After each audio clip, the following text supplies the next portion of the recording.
BNR gold and diamonds తరుగు తక్కువ బంగారం ఎక్కువ ఇప్పుడు మన వైజాగ్లో. Welcome to I dream. నేను ఉదయశ్రీ.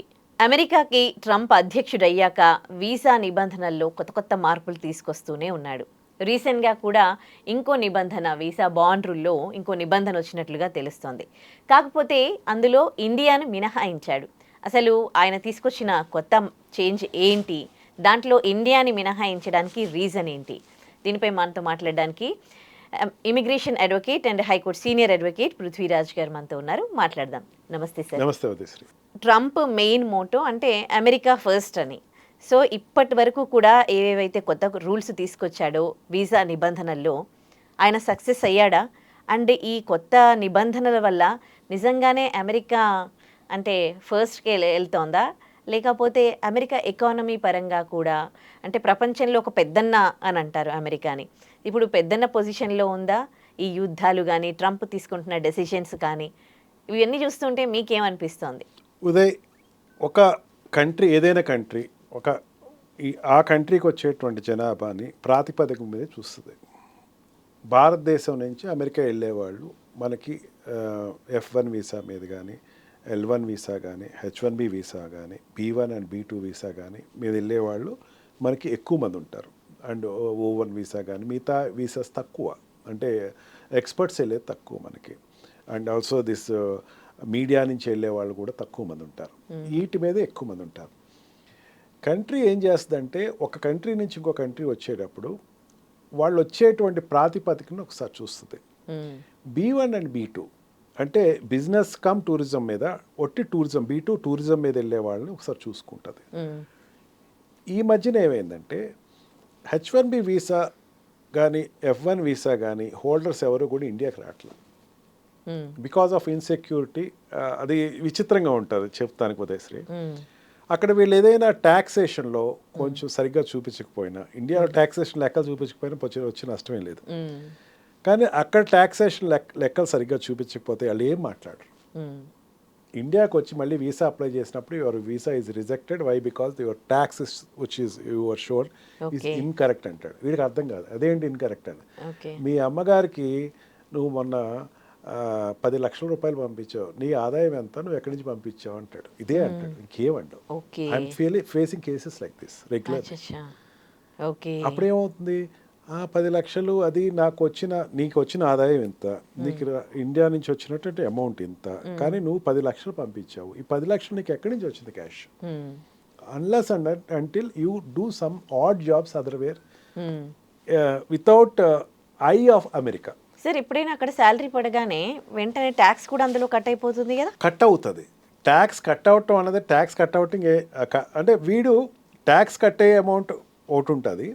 వీళ్ళ మధ్యన స్మార్ట్గా ఏం చేస్తున్నారంటే వేరే వాడికి వేయించుకుని ఆ అమౌంట్ వేరే వాడి దగ్గర నుంచి వీడి అకౌంట్ నుంచి వెళ్తుంది. Account will be his line of transaction.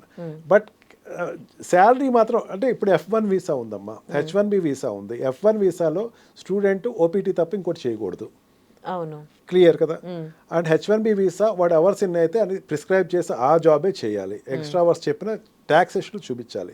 మన ఇండియన్స్కి ఉండేటువంటి పెద్ద ప్రాబ్లం ఏంటంటే కొన్ని ట్యాక్స్ ఎగ్గొట్టేసేసి ఏదో మన ఎస్కేప్ చేద్దామని ఫీలింగ్ ఉంటుంది. F1 వీసాలో ఉండేవాళ్ళు రెగ్యులేషన్స్ ఎక్కువ ఉంటాయి. ఓపీటీ తప్పు చేసి తెచ్చుకున్న అమౌంట్ తప్ప ఎడిషనల్ జాబ్స్ ఏవి చేయకూడదు. చాలా కొంతమందికి ఏంటంటే మనకి ఒక ఫీలింగ్ ఏంటంటే ఇక్కడి నుంచి అమెరికా వెళ్ళిన వెంటనే జాబ్ వచ్చేస్తుంది, వాడికి వచ్చేయాలి, విత్ ఇన్ few daysలో వచ్చేయాలి. నేను జాయిన్ అయ్యాను, కాలేజ్లో జాయిన్ అయ్యాను, నాకు వెంటనే జాబ్ వచ్చేయాలి. రాకపోతే ఆడు ఏం చేస్తాడంటే నెలలు కూడా వెయిట్ చేయలేడు.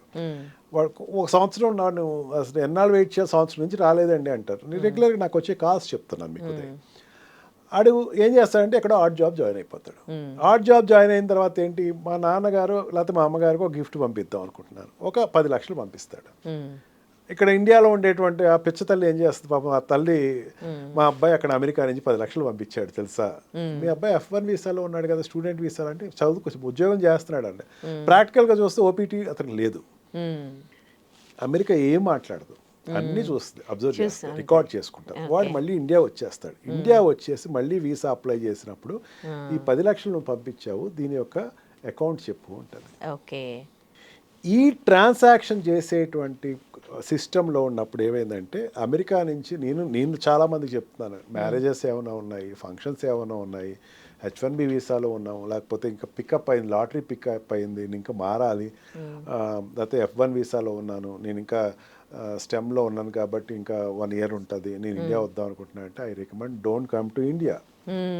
ఓకే, ఇండియాకి రావద్దు దయచేసి. ఇండియాకి వస్తే మళ్ళీ వెళ్ళొద్దు. ఈ రిజెక్షన్స్ అనే దాంట్లలో ఎక్కువగా ఇదే చూస్తూ ఉన్నారా మీరు, వీళ్ళ ట్రాన్సాక్షన్స్ లో ట్యాక్స్ సరిగా కట్టకపోవడం? ఐఎమ్ టెలింగ్, ఈజీగా అర్థమయ్యేది చెప్తున్నాను, ఎందుకంటే వీఆర్ టాకింగ్ అబౌట్ ద $20,000 అనేది ఏదైతే చెప్తున్నారో దానికి రిలేటెడ్గా చెప్తాను. నేను చూసేది ఏంటంటే వాళ్ళు ఇది కాకుండా డ్రంక్ అండ్ డ్రైవ్ నడుపుతారమ్మా. వాళ్ళకి ఏంటంటే రెక్కలు వచ్చినాయని ఫీల్ అవుతారు, అండ్ ఏదో చిన్న ఆల్టర్కేషన్స్లో ఇన్వాల్వ్ అవుతారు. అండ్ మన వాట్సాప్ మెసేజెస్, ఫేస్బుక్, మెటా అన్నీ వెరిఫై చేస్తుంది ఇప్పుడు ఉన్నటువంటి పరిస్థితిలో. వాడికి ఏంటంటే చాలా ఆనందంగా ఉంది కదా, నెగిటివ్ న్యూసెస్ తీసుకుంటూ ఉంటాడు. అక్కడ ఉండేటువంటి డిస్టర్బెన్స్, మొన్న ఈ మధ్యన వైట్ హౌస్లో వాట్ వి కాల్ ఫైరింగ్ జరిగింది. ఇరాన్ అతను ఎవడో ఫైట్ చేశాడు, అది ఎక్కడి నుంచి వచ్చిందని ఎతికేయాలి వీడికి. ఎతికేస్తూ ఉన్న టైంలో వీడు ఏమవుతున్నాడు, వీడు చేస్తున్న పని అక్కడ ఉండేటువంటి కల్చర్, ఆ కంట్రీ కల్చర్కి ఇష్టం లేదన్న సంగతి మర్చిపోతాడు. వీడు వెంటనే ఆ దృష్టిలో పడిపోతాడు. లేకపోతే ఏదైనా మూమెంట్స్లో తిరుగుతాడు. మనం చూసాం కదా జంజీ మూమెంట్ లాగా, అక్కడ ఏదైనా మూమెంట్ జరిగితే వీడు ఫ్లాగ్ పట్టుకెళ్తాడు. వీళ్ళందరూ ఫొటోస్ క్యాప్చర్ అయిపోతాయి. ఏమీ మాట్లాడరు అసలు ఎప్పుడు కూడా. వాళ్ళు చేసేది ఏంటంటే దే డోంట్ రికార్డ్ చేసుకుని సిస్టమ్ని ఎప్పుడు ఆపరేట్ చేయాలో అప్పుడు ఆపరేట్ చేస్తారు.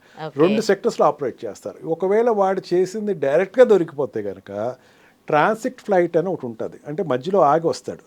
ఆ మధ్యలో ఆగినప్పుడు అక్కడ డిపోర్టేషన్ ఇచ్చేస్తారు. సౌదీ అరేబియాలోనో లేకపోతే ఇంగ్లాండ్లోనో వాడు ఫ్లైట్ చేంజర్ అయితే ఎక్కడ ఉందో అక్కడ, జర్మనీలోనో అక్కడికి బాబు your visa is rejected, deported అంటారు. ఏంటంటే క్వశ్చనర్లో కూర్చోమంటారు. కూర్చున్న తర్వాత నేను అడిగే డైరెక్ట్ క్వశ్చన్ ఏది, నువ్వు ఇది చేసావు కరెక్టేనా? అట్లా ఉంటుంది అక్కడ సిస్టమ్ అంతా. చాలా టైట్గా ఉంటుంది అమ్మ సిస్టమ్. ఇప్పుడు కాదు, ట్రంప్ వచ్చినప్పుడే కాదు, ఎప్పటి నుంచో ఆ సిస్టమ్ ఉంది. కాకపోతే ఏంటంటే ట్రంప్ ఏం చేశాడంటే ఈ కన్సల్టెన్స్లోనూ ఉండే వాళ్ళని అండ్ వీసా సిస్టమ్లో ఆపరేట్ చేసిన వాళ్ళని టైటప్ చేశాడు. ఓకే, ఇప్పుడు ఏమవుతుందంటే B1 B2 వీసా అంటే ఇక్కడి నుంచి వెళ్ళే వాళ్ళు, నేను చెప్పినా ఎవరు చెప్పినా సరే ఏమంటారంటే డోంట్ కమ్ టు ఇండియా. మరి మ్యారేజ్ మీరే అక్కడికి వెళ్ళి పెళ్లి చేసుకోండి, B2 వీసా అప్లై చేసుకోండి, మీరందరూ వెళ్ళొచ్చు, టూరిస్ట్ వీసా అప్లై, అక్కడికి వెళ్ళి పెళ్లి చేసుకోండి. ఇప్పుడు ఈ వెళ్ళే వాళ్ళు పెరిగారు. పెరగటం అంటే పెద్ద పెరగక్కలేదు ఉదయశ్రీ, చిన్న కంట్రీ, అది చిన్న పాపులేటెడ్ జోన్స్. ఒక 100 మంది రావాల్సిన దాంట్లో 1000 మంది వచ్చినా సరే ఎక్కువ మంది వచ్చినట్టు. ఇక్కడ ఏం చేశారంటే మన ఇండియా నుంచి వెళ్ళేటువంటి పాపులేషన్ ఎక్కువ ఉంది కాబట్టి దాన్ని డిస్కరేజ్ చేయకూడదు అని ఈ ప్రొటెక్టెడ్ లిస్ట్లో ఉండేటువంటి కంట్రీని ఇండియా తీసేశారు. మీరు 20,000 బాండ్స్ కట్టక్కర్లేదు అని, ఎందుకంటే మన వల్ల బిజినెస్ అక్కడ అవుతుంది. బిజినెస్ ఓరియంటెడ్ గా చూడండి. ఇప్పుడు ప్రొటెక్టెడ్ కంట్రీ అంటే కొంచెం డేంజరస్ గా ఉండే కంట్రీస్ ఏమున్నాయి, Philippines, Taiwan and African countries కొన్ని, ఈ నేపాల్, భూటాన్ వీటిపైన కూడా వేశాడు. ఎందుకంటే ఇక్కడ నుంచి అక్కడికి వెళ్తే వాళ్ళు వెనక్కి వెళ్ళరు. B1 B2 అంటే ఏంటి, బిజినెస్ వీసా మీద వచ్చి 6 నెలల నుండి వెళ్ళిపోయాడు.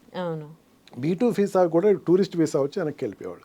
అక్కడ ఆ B1 B2 వీసాకి వచ్చి కంట్రీ పరిస్థితి చూస్తారు. అంటే ఇండియాకి మళ్ళీ వెనక్కి వెళ్ళిపోతాడా? Yes, India is in good healthy condition, మనం వెనక్కి వెళ్ళిపోతాడు. ఎందుకంటే ఇండియాలో ఆపర్చునిటీస్ బాగానే ఉన్నాయి, ఏదో టూరిస్ట్ కింద వచ్చాడు అనేది తెలిసిపోద్ది. ఎకనామికల్ సిస్టమ్స్ చూసుకుంటారు. దాంట్లో ఇండియా వెళ్ళిపోతాడు, వీడికి ఏం ప్రాబ్లం లేదు అని ఇండియాని ఎగ్జామ్ చేశాడు. ఫస్ట్ టైం ఎగ్జామ్టెడ్ అవటం. ఆ కంట్రీస్, నేపాల్ నుంచి వెళ్ళినోడు ఇంకా వెనక్కి రాడు. మనం చూస్తున్నాం కదా, గుర్కా వాళ్ళు వెనక్కి వెళ్ళరు, ఫ్యామిలీస్ వచ్చేస్తాయి. వాళ్ళు వచ్చే టూరిస్ట్ వీసాల మీదే వస్తారు. అఫ్కోర్స్ ట్రాన్సిట్ లేదు, ఆ కంట్రీకి మనకి ఈజీగా గో ఉంది. And some other countries also, Sri Lanka నుంచి కానీ, రోహింగ్యాస్ కానీ వాళ్ళు వచ్చి వెళ్ళరు ఇంకా. అట్లాగే అక్కడికి వెళ్ళిన వాళ్ళు ఎవరు వెళ్ళరు అంటే ఈ భూటాన్ నుంచి వచ్చిన వాళ్ళు, లేకపోతే బర్మాట్స్, లేకపోతే శ్రీలంక నుంచి వెళ్ళరు. అందుకని ఆ కంట్రీస్ నుంచి పేద కంట్రీలు కాబట్టి అక్కడికి వెళ్ళి సెటిల్ అయిపోతారు, వీళ్ళు ఇంకా రారు. అందుకని వాళ్ళకి మీరు గ్యారంటీ బాండ్స్ ఒక $20,000 ఇవ్వండి, 6 నెలల్లో ఎలా ఇవ్వకపోతే మేము 20,000 తీసేసుకుంటాం, ఎతికి పట్టి పంపించేస్తారు అండి, అనే వదలరు. దానికి $20,000 వాడు అక్కడ పే చేయాలి. ఓకే, అంతేకాకుండా దీంట్లో ఫీఫా అథ్లెట్స్లకి కూడా మినహాయించండు. ఫీఫా వరల్డ్ కప్ ట్రైనింగ్, కోచింగ్కి వెళ్తారమ్మా. కోచింగ్కి వెళ్ళినప్పుడు ప్రెస్టేజ్ వాళ్ళకే కదా. అథ్లెట్స్ కొంతమంది అక్కడికి వెళ్ళిపోతారు. వెళ్ళిపోయి అక్కడ కంట్రీ రిప్రజెంట్ చేస్తారు. ఫీఫా అథ్లెట్స్లో కానీ అండ్ ఫుట్బాల్ ప్లేయర్స్ కానీ ఒక కోచింగ్స్ అక్కడే జరుగుతాయి. ఎందుకంటే గ్రౌండ్స్ అక్కడ ఉన్నాయి. బట్ ఇట్ ఈస్ లైక్ ఒక మోడ్ ఆఫ్ యునెస్కోలో వాళ్ళకి ఇచ్చిన ఏంటంటే వాళ్ళకి ఒక మోడ్ ఆఫ్ స్పోర్ట్స్కి ఇచ్చినటువంటి ఒక exchange of culture and also sports. Okay. ఇంకో కొత్త రూల్ ఏంటి అంటే ఓపీటీ మీద ఉన్న వాళ్ళకి అంటే జాబ్ చేయడానికి 60 days టైం ఉండే, ఇప్పుడు 30 daysకి వచ్చేసింది అది. ఇప్పుడు మన వాళ్ళు వెళ్తారే జాబ్ చేయడానికి అక్కడ, ఎందుకంటే అక్కడే సెటిల్ అవ్వాలని, ఎవరైతే చదువుకోవడానికి వెళ్ళి అక్కడ జాబ్ చేయాలి, అక్కడే సెటిల్ అవ్వాలి, డాలర్స్లో సంపాదించాలి అని. అలాంటిది జస్ట్ ఆ టైమ్ ఆఫ్ పీరియడ్ ఎప్పుడైతే ఎడ్యుకేషన్ అయిపోయినాక జస్ట్ 30 days టైం పెట్టారు. ఇప్పటికే ఇండియా నుంచి వెళ్ళే వాళ్ళు చాలా తగ్గిపోయారు. ఇప్పుడు ఈ రూల్తో ఇంకా 60 days దాని ఇంకా రూల్ పాస్ అవ్వలేదమ్మా. It is in stream line లో 30 days ప్రోగ్రామ్ ఏదైతే వాళ్ళు అంటే జాబ్ రాకపోతే అంటే వీడు ఏమవుతాడంటే ఓపీటీ ప్రోగ్రామ్స్ తెచ్చుకోవాలి. కాలేజ్లో ఉన్ననాళ్ళు వాళ్ళు ఓపీటీ అప్లై ఇది పాస్ అవ్వలేదు అనుకుందాం, he is treated as a non productive person to that country. You told me last time too. అని పంపేస్తారు. అది 60 days వెయిట్ చేశారు. నువ్వు తెచ్చుకుంటే ఓపీటీ 60 daysలో తెచ్చుకో, లేదంటే కనుక 30 daysలో. దానిని 30 days చేశారు. ఇప్పుడు అక్కడ జాబ్ మార్కెటే బాగాలేదుగా. మార్కెట్ బాగోలేదని ఎవరు చెప్పారు? అంటే ఇండియన్స్ కి జాబ్స్ దొరకట్లేదు. ఎంతో మంది జాబ్స్ పోయిన వాళ్ళతో నాకు తెలిసిన వాళ్ళు ఎంతో మందికి జాబ్స్ పోయినాయి. నో, అక్కడ పరిస్థితి బాగోకపోవటం అంటే ఒకటి ఏంటంటే వరల్డ్ అంతా కూడా వచ్చింది. ఎప్పుడు ప్రతి 20 yearsకి ఒకసారి కంప్యూటర్లో ఏంటంటే సిస్టమ్స్ మారినప్పుడు ఒక రకమైన చేంజ్ వస్తుంది. గూగుల్ వాడు షూట్అవుట్ చేశాడు, జాబ్స్ షూట్అవుట్ చేశాడు. మీరు అడుగుతుంది అదే, గూగుల్ వాడు షూట్అవుట్ చేశాడు, పెద్ద పెద్ద కంపెనీస్ షూట్అవుట్ చేశారు కదా. అది ఏమవుతుందంటే ప్రతి చేంజ్ అంటే క్యాటర్పిల్లర్ గోస్ టు బటర్ఫ్లై అన్నప్పుడు ఒక చేంజ్ వస్తామా. ఆ చేంజ్లో ఏమవుతుందంటే కొన్ని జాబ్స్ తీసేస్తారు, టెక్నికల్ క్వాలిఫికేషన్ లేని వాళ్ళు తీసేస్తారు. అండ్ ఆల్సో ఏమవుతుందంటే కంపెనీ సిస్టమ్ చాలామంది తెలియదు. కంపెనీలో ఏంటంటే షేర్ మార్కెట్ పెరిగేటప్పుడు ఏంటంటే burden some of the company move అని ఉంటుంది. అంటే ఏంటంటే దీనిలో అక్కలేని వాళ్ళని ఎక్కువ మంది తీసుకున్నారు, షేర్ మార్కెట్ పడుతుంది. వాళ్ళు కాన్ఫిడెన్స్ ఇవ్వాలంటే వాళ్ళు బిజినెస్ అనాలిసిస్ట్లు ఏం చేస్తారంటే మేము కొంతమంది ఎంప్లాయీస్ తీసేస్తున్నాం అనేసరికి షేర్ మార్కెట్ పెరుగుతుంది. ఓకే, ఆ షేర్ వార్స్ అమ్మా ఇవన్నీ. నాట్ ఆఫ్ దట్ ఏదో పిల్లలు వెళ్ళిపోండి అనేది కాదు. మీకు ఎందుకు అంతకు ముందు కూడా మనం లాస్ట్ వీడియో చేసినప్పుడు చేసాం, 10,000 children ఎక్స్పెక్టెడ్ ఫర్ $1 lakh కానీ వెళ్ళిన వాళ్ళు 20,000 మెంబర్స్. ఎక్కువ మంది వెళ్ళారు. అంటే వెళ్ళే వాళ్ళు ఎప్పుడు తగ్గరమ్మా. There is no other country other than Canada and America where this much of jobs are available for IT sectors. Okay, ఇంకెక్కడా లేదు, ఇంగ్లాండ్లో లేవు అని జాబ్స్. కానీ ఇప్పుడు మీరు చూడండి, మనకి వీసాల కోసం వెళ్తే ఇంతకు ముందు మన అంటే నానక్రామ్గూడలో కానీ ఇక్కడ ఈ హైదరాబాద్లో ఈ బ్రాంచెస్ దగ్గర అసలు ఇట్లా క్యూ లైన్ ఉండేది వీసాల కోసము. కానీ ఇప్పుడు ఎక్కడ ఎంబసీల దగ్గర ఎక్కడ కనిపిస్తున్నారు మీకు వెళ్ళేవాళ్ళు? ఏమవుద్దంటే అమ్మా ఎప్పుడు కూడా వరల్డ్ ఒక ప్యానిక్ సిచ్యుయేషన్ ఇప్పుడు వీసా అంటున్నారు కదా, వాట్ వి కాల్ కన్సల్టెన్సీస్ ఏదైతే ఉన్నాయో, ఈ కన్సల్టెన్సీస్ వెళ్ళేది అక్కడ ఎడ్యుకేషన్ ఇన్స్టిట్యూట్స్లో జనాలు తగ్గుతున్నారు కాదు. That is a market, that is a business. వాళ్ళు ఏం చేస్తారు, మీరు డైరెక్ట్గా వెళ్ళేవాళ్ళు ఇక్కడ ఇండియా నుంచి వెళ్ళేవాళ్ళు అమెరికా వెళ్ళేవాళ్ళు ఎంత ఏ కేటగిరీ ఆఫ్ పీపుల్ వెళ్తారు? అప్పర్ మిడిల్ క్లాస్ వరకు వెళ్తారు. ఆమె కరెక్ట్, అది ఒప్పుకుంటారా మీరు? అప్పర్ మిడిల్ క్లాస్ వరకు ఎట్లా వెళ్ళాలి? అప్పర్ క్లాస్ అన్నది they select themself. Middle class people will depend upon the consultancies. Consultancies ఏం చేస్తాయంటే కమిషన్స్ ఉంటాయి. ఓకే, ఆ కమిషన్స్ బేస్డ్ మీద ఈ యూనివర్సిటీతో కొన్ని టైప్స్ పెట్టుకుంటే కాదు, బయట ఉండేటువంటి మార్కెట్ ఏదో నడుస్తుంది, ఆస్ట్రేలియాతో టైప్స్ పెట్టుకుంటే, న్యూజిలాండ్తో టైప్స్ పెట్టుకుంటే, ఫ్రాన్స్తో టైప్స్ పెట్టుకుంటే, జర్మనీతో టైప్స్ పెట్టుకుంటే, అండ్ ద కంట్రీస్ యూరోపియన్ కంట్రీస్తో ఇంగ్లాండ్తో టైప్స్ పెట్టుకుంటే వాళ్ళు ఏమంటారంటే యూఎస్ పరిస్థితి బాగోలేదు కదండి సార్, ఇంగ్లాండ్ వెళ్ళండి మీరు. Who are they to say? అవును, ఇలాగే చెప్తారు. వాళ్ళు ఎవరు చెప్పడానికి? అక్కడ ఎడ్యుకేషన్ ఆపర్చునిటీ వీళ్ళకి తెలియదు కదా. ఓకే. కన్సల్టేషన్ వాళ్ళకి ఏంటంటే ఆ కంట్రీస్ తోటి అగ్రిమెంట్స్ ఎప్పుడైతే Tie up చేసుకొని, ర్యాపప్ అయినాయో దానిని స్టూడెంట్స్ మీద ఇంపాక్ట్ చూపిస్తారు. ఓకే. అంతే తప్ప వెళ్ళడం ఏం తగ్గలేదు. Top 10 universities in the world 7 are there in US అమ్మా. ఓకే. చదువుకోవాల్సిన వాడు ఎవరు ఎక్కడికి వెళ్తారు చెప్పండి. 6 యూనివర్సిటీస్ అక్కడే ఉన్నాయి. టాప్ 6 వాళ్ళేం గ్రేడింగ్ పడలేదే. 6 కంట్రీస్ అమెరికాలోనే ఉన్నాయి. ఓకే. ఎందుకు అమెరికాలో మెయింటైన్ అవుతున్నాయి? ఇప్పటికీ ఆ 6 యూనివర్సిటీలో చేస్తేనే టాప్ 6 యూనివర్సిటీస్ ఏదైతే ఉన్నాయో ఆ 6 యూనివర్సిటీస్లో చేస్తే జాబ్స్ వస్తున్నాయి. అది యూనివర్సిటీ రేటింగ్ పడాలి కదా. ఎడ్యుకేషన్ సిస్టమ్ని ఒకసారి చూద్దాం. అది యూనివర్సిటీలో ప్లేస్మెంట్ పోయిందంటే అది యూనివర్సిటీ పడిపోద్ది కిందకి. పడలా. ఓకే. ఓన్లీ ఈ అగ్రిమెంట్స్ కన్సల్టెంట్స్ అన్నది అసలు you must not take as a parameter. Nanak Ram కూడా ఏదో కన్సల్టెంట్స్ ఉంటారు, వాళ్ళు బిజినెస్ వాళ్ళు చేసుకుంటారు. ఐఎమ్ నాట్ ఎవరిని తప్ప అంటలేదు, but still America there is a hope. అయితే F1 visa time of period కూడా 4 yearsకి కుదించారుగా ఇప్పుడు మరి. F1 వీసాలో ఏమవుతుందంటే మనం ప్రీవియస్ ఒకసారి చెప్పుకున్నాం, stem and non stem people వాళ్ళకి పీరియడ్ ఎప్పుడు అవుతుంది? వాళ్ళకి జాబ్కి 2 years ఎడ్యుకేషన్ తర్వాత 3 years. 3 years తర్వాత 2 years, 6 years, 5 years. 3 years education, 2 years, 5 years. 5 years దాన్ని 4 years చేశాడు. అవును. మీరు ఏది చూసినా సరే take it as granted that వాడు ఒక పాలసీ చెప్పడం వేరు, బిల్లు రావటం వేరు. మన ప్రీవియస్ మనమే ఇంటర్వ్యూ చేస్తాం $1 lakh గురించి. పర్వట్ అయ్యాం, మనం కూడా భయపడ్డాం $1 lakh ఎట్లా. Now $1 lakh is not there in America. కోర్టులు ఒప్పుకోలేదు. సేమ్ థింగ్ ఇది కూడా అంతే. ఇది కూడా అట్లా జరుగుతుంది. రాసుకోండి కాస్త. ఓకే. బికాజ్ స్టూడెంట్స్ని ఎట్లా ఉండాలి అనేది గవర్నమెంట్ నిర్దేశించట్లేదు. స్టూడెంట్ ఎట్లా ఉండాలి కాకుండా వాడు ఏం చేస్తాడంటే, గవర్నమెంట్ ఎప్పుడు ఏం చేస్తాడంటే సెక్యూరిటీ సిస్టమ్ పట్టుకుంటారు. వాళ్ళ దగ్గర ఒక సెక్యూరిటీ సిస్టమ్ ఉంటుంది. ఈ ఎలియన్ ప్రొటెక్టింగ్ సెక్యూరిటీ సిస్టమ్, ఎలియన్స్ని చూసే సిస్టమ్. మనల్ని ఎలియన్స్ అని పిలుస్తారు, పరాన్న జీవులు అని పిలుస్తారు మనల్ని తెలుగులో చెప్పాలంటే. ఇంకా ఇతర గ్రహాల నుంచి వచ్చారని చెప్పారు. వాడు చాలా బ్యూటిఫుల్గా చెప్తారు, యువర్ ఎలియన్ అంటాడు. Your Indian and, your an America, your non American and, your alien అంటాడు. వీళ్ళని చూసేటప్పుడు ఏంటంటే డెఫినెట్గా ఆ కంట్రీస్ వాడికి ఇచ్చినటువంటి కేటగిరీ ప్రకారం ఒక ప్రపోజల్ తీసుకొస్తారు. But government had her own constitutional limits. Student నిర్దేశించాల్సింది యూనివర్సిటీస్, గవర్నమెంట్ కాదు. సెక్యూరిటీ రీజన్స్ తోటి మాకు ఇంత కావదు. ఈవెన్ $1 lakh కూడా అదే పెట్టింది. సెక్యూరిటీ మాకు ఇదిగా ఉంది, అందుకని $1 lakh చేయండి.